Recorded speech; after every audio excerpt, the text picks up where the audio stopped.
Several years ago, we had a couple come and visit the church, and they didn't live far from me. And I preached that morning, and I don't remember what I preached about, but somehow the message spoke to exactly what they were going through. And on their way out of the service that morning, they said, "Pastor Daniel, did you hear us arguing the other night?" And they had had some argument, and they thought that I could overhear them at my house a couple of doors down, and that must have shaped the message. And I said, "No, I didn't write that sermon for you." But other times that people have left the worship service and they felt like I was targeting them, but it was just the Lord knew. And I'll say to them, "Listen, I didn't write that message for you." But there are times that I do write a message specifically for an individual. This past week, on Monday, we laid Ann to rest, who was a faithful servant and volunteer here at our church. And I preached from Psalm 90, and I wrote that message thinking of Ann and the life that she lived. And today I'm preaching on Isaiah 54, thinking of Eric and this occasion and this marking of the beginning of ministry for him. And obviously, Eric has been serving at the Emmanuel Church and at our church for some time, but this ordination process is a way for us to say that wherever it is that Eric may go from here, and we hope that he stays in Indiana forever, but wherever he may go from here, we have put our mark, our blessing upon wherever it is that he may go. And so upon this occasion, I felt that the truths from Isaiah 54 are appropriate. And so let me read these words to you. "Sing, O barren, thou that didst not bear. Break forth into singing and cry aloud, thou that didst not travail with child. For more are the children of the desolate than the children of the married wife, saith the Lord. Enlarge the place of thy tent, and let them stretch forth the curtains of thine habitation. Spare not. Lengthen thy cords and strengthen thy stakes. For thou shalt break forth on the right hand and on the left, and thy seed shall inherit the Gentiles and make the desolate cities to be inhabited. Fear not, for thou shalt not be ashamed, neither be thou confounded, for thou shalt not be put to shame. For thou shalt forget the shame of thy youth, and shalt not remember the reproach of thy widowhood any more. For thy Maker is thine husband, the Lord of hosts is his name, and thy Redeemer, the Holy One of Israel. The God of the whole earth shall he be called. For the Lord hath called thee as a woman forsaken and grieved in spirit, and a wife of youth, when thou wast refused, saith thy God. For a small moment I have forsaken thee, but with great mercies will I gather thee. In a little wrath I hid my face from thee for a moment, but with everlasting kindness will I have mercy on thee, saith the Lord, thy Redeemer. For this is as the waters of Noah unto me, for as I have sworn that the waters of Noah should no more go over the earth, so I have sworn that I would not be wroth with thee, nor rebuke thee. For the mountains shall depart, and the hills be removed, but my kindness shall not depart from thee. Neither shall the covenant of my peace be removed, saith the Lord, that hath mercy on thee. So thou, though thou afflicted, tossed with the tempest, and not comforted, behold, I will lay thy stones with fair colors, and lay thy foundations with sapphires. I will make thy windows of gates, and thy gates of carbuncles, and all thy borders of pleasant stones. And all thy children shall be taught of the Lord, and great shall be the peace of thy children. And righteousness shalt thou be established. Thou shalt be far from oppression, for thou shalt not fear, and from terror, for it shall not come near thee. Behold, they shall surely gather together, but not by me. Whosoever shall gather together against thee shall fall for thy sake. Behold, I have created the smith that bloweth the coals and the fire, and bringeth forth the instrument for his work. And I have created the waster to destroy. He says, I've made the blacksmith, the one who fires the coals to bend the metal. So he says in verse 17, so no weapon that is formed against thee shall prosper, and every tongue that shall rise against thee in judgment thou shalt condemn. This is the heritage of the servants of the Lord, and their righteousness is of me, saith the Lord. In 1792, William Carey preached on this text. And that sermon would be the source of the famous quote that would characterize his life, would be his most familiar quotation. In that message, he would say, "Expect great things from God and attempt great things for God." That sermon and William Carey's life contribute to the beginning of the greatest century in world missions that we have ever known. Many years later, after Carey had crafted this powerful phrase and launched a mission enterprise, a book came out that was not about church or ministry or their Bible. It was about business. It was written by Jim Collins, and he had researched companies and how they operate. And the title of his book was From Good to Great. And in that he said, "Good is the enemy of great." Because often companies that are good, organizations that have good work or do good things, never feel moved to do what is great. And I believe this is true for people. I believe it's true for organizations. We get wrapped up in things that are good and we miss out on what is great. Let me illustrate this in the life of a Christian. A person who has attended church all of their life finds security in religious practices, comes to church and enjoys hearing the messages and singing the songs, and they're happy when their pastor gets wound up, as Brother Todd did, because all the other people in the congregation really need to hear what he has to say, but they're good, so they're okay. Because they're doing good, they miss out on the great calls that God places on their life. In the life of a church is involved in many good things that they have done for years, things that others would look and say, it's good that they continue to do those things. It is good that they are about those things. It is good that they continue those practices. They are a good church, but because they are so committed to doing the good things that they have always done, they miss out on the great things. And what are the great things? The great things are the Great Commandment and the Great Commission. The Great Commandment is to love the Lord thy God with all thy heart, with all thy soul, with all thy might, with all thy strength. To love your neighbor as yourself. And the Great Commission is to take the message of Christ, to teach it to all nations. The question that we should be asking about every activity that we are involved in as believers, as ministers, as churches, is not, is this good? But does this accomplish the Great Commandment? Does this accomplish the Great Commission? Does this help us love the Lord our God with all of our heart? Does this help us make disciples who make disciples? Does this build the church our friends and neighbors will join and our children will lead? Sadly, we are often just simply happy to do the good things, to maintain the status quo. And I want to strike at what I believe is the heart at this love of the status quo and just doing the good. I believe that there is this epidemic in our movement that I do not wish for you to ever adopt, Eric. It's this idea, this false belief that fruitlessness equals faithfulness. That if we don't have success, it's because we're just being faithful. Its cousin is likened to it, that fruitfulness equals faithfulness. God has called us to be faithful to the Great Commandment and the Great Commission, and the fruit will be of His increase. He said, I will build my church. We often explain our unwillingness to attempt anything new or bold or great because we do not expect God to do great things. And so William Carey said, expect great things from God, then attempt great things for God. And if we believe that God will work mightily in our midst, we will then attempt great things for God.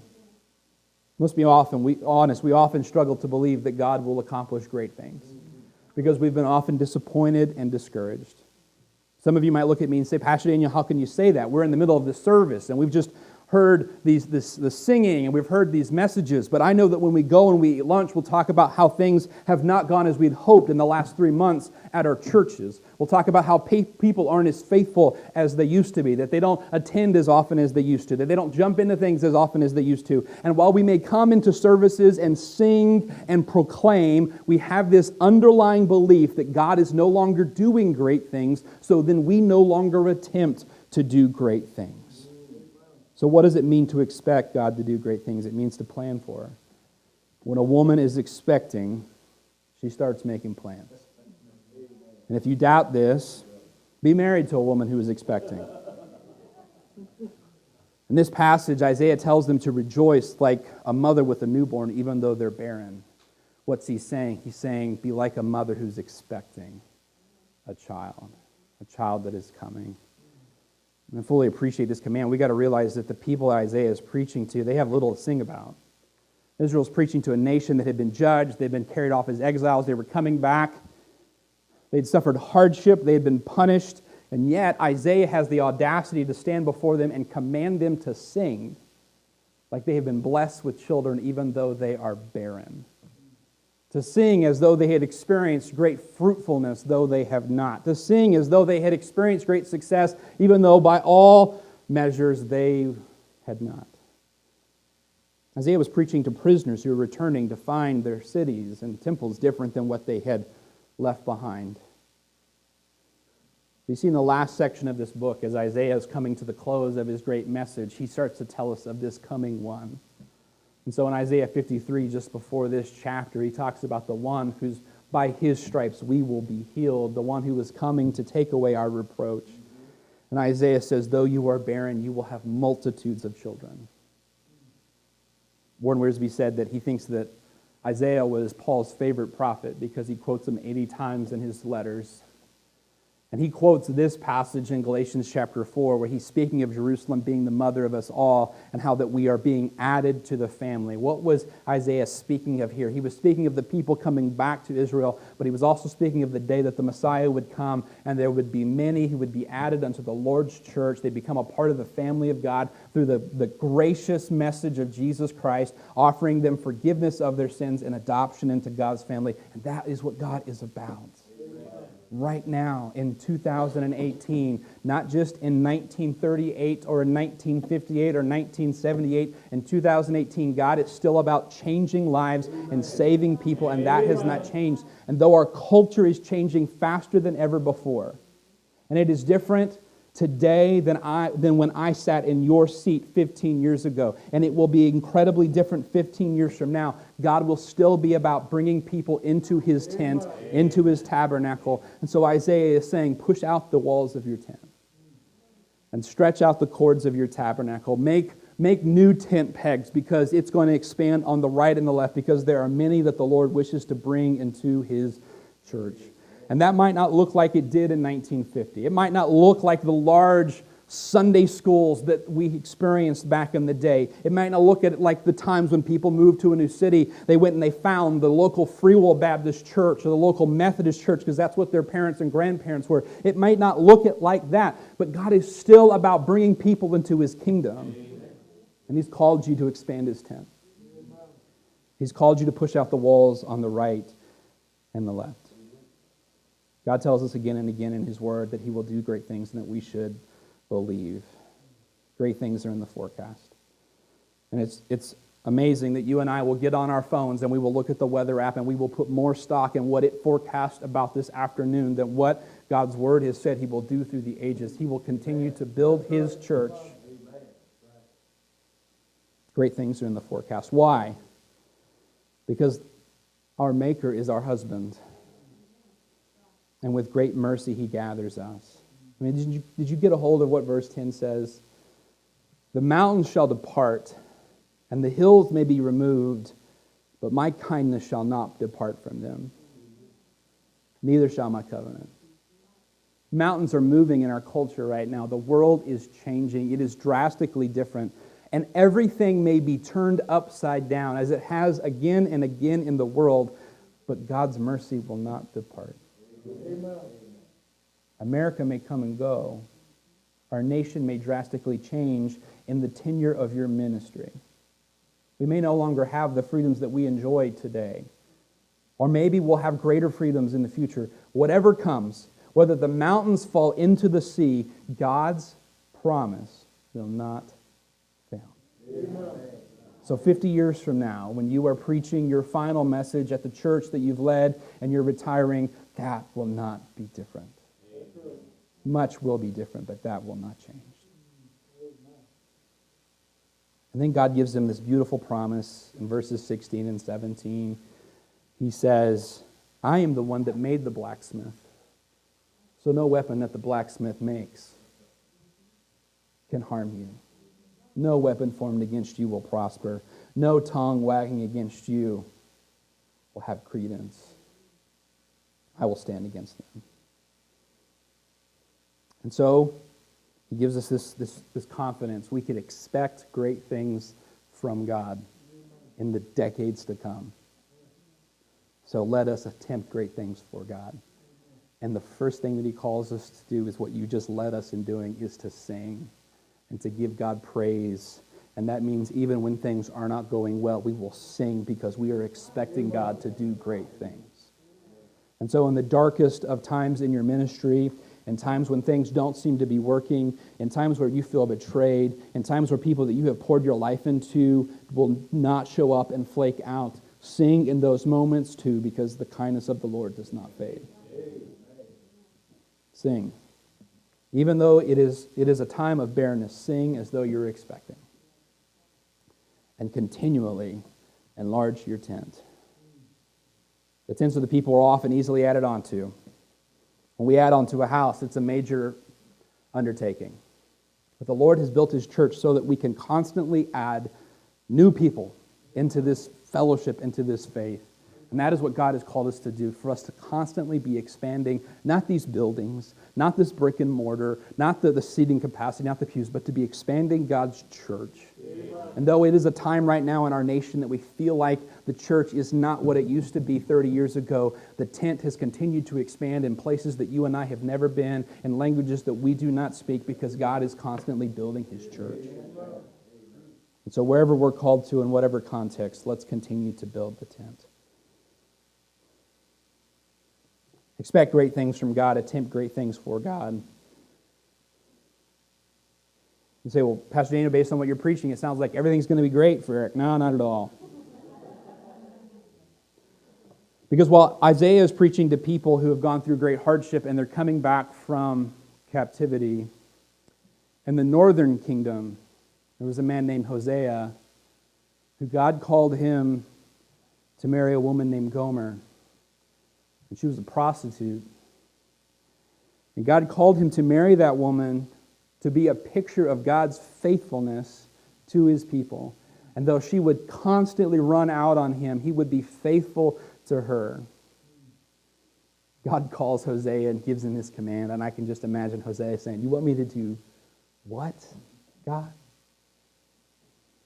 You see, we can expect great things from God and we can attempt great things for God, but there will often be hard things that we must do for God. And if I could presume to change William Carey's quote, I would change it to expect great things from God, attempt hard things for God. There will be hard things. There are hard things. You have experienced this now. Even in your brief time here, there have been hard things. This is a hard season that you're in currently. But I can tell you in my brief tenure, and I think that the older men in this congregation will agree with me, the most rewarding things I've ever done in my life have been the hardest things I've ever done for God. So expect great things from him and attempt hard things for him. This time I'm going to ask Eric if he'd come and kneel here at the altar. I'm going to ask all of our ordained men to gather around him, our ordained pastors, our ordained deacons, and lay hands on him as we'll pray over him.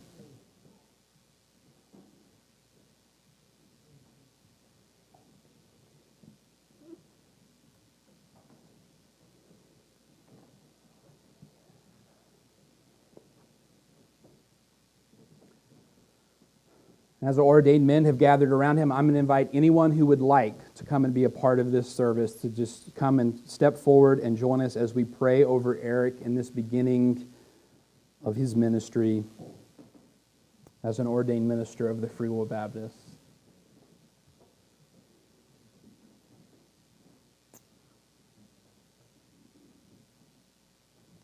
And it is truly special that we're able to meet here at Faith Free Will Baptist and have the White River Association, which includes Emmanuel Free Will Baptist, where Eric was before he came to be with us.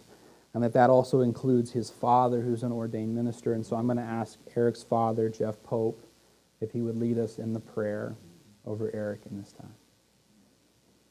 Dear Father, we do thank you for today. And Lord, we thank you, Lord, that you call. You call men. You call people.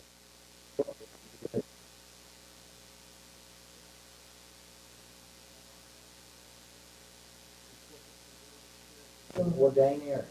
I thank you for the call that you put on his life. Yes. And Lord, the burden that he's got to reach the lost, to reach a community. Lord, he wants to do something great for you. And Lord, there'll be difficult times, as Brother Daniel said. There'll be difficult things that will come his way, but God, I thank you so much as a dad that you called him to preach, to proclaim your word. Lord, help him to be instant, in season and out of season. Lord, help him to proclaim the whole word of God, everything, Lord, not just his pets, not the things that are easy, but Lord, what you lay on his heart. And Lord, we thank you for the time that we've had, where Eric was in our house, but Lord, we thank you so much that he's gone out to minister in his world. God, I pray that you would give him wisdom beyond his years. Lord, I pray that you would just help him, and Lord, I thank you for him answering this call. Lord, he could have told you no. He didn't have to, but Lord, he said yes. And I thank you so much for that. I pray that you just be with the Faith Church that he ministers in, be with our other preachers as we go back. Lord, help us to proclaim your word diligently, faithfully, where you have placed us. Lord, help us to grow where you placed us. Thank you for this time. Thank you for Eric. Thank you for him yielding his life to you. And that you just be with us. In your name we pray.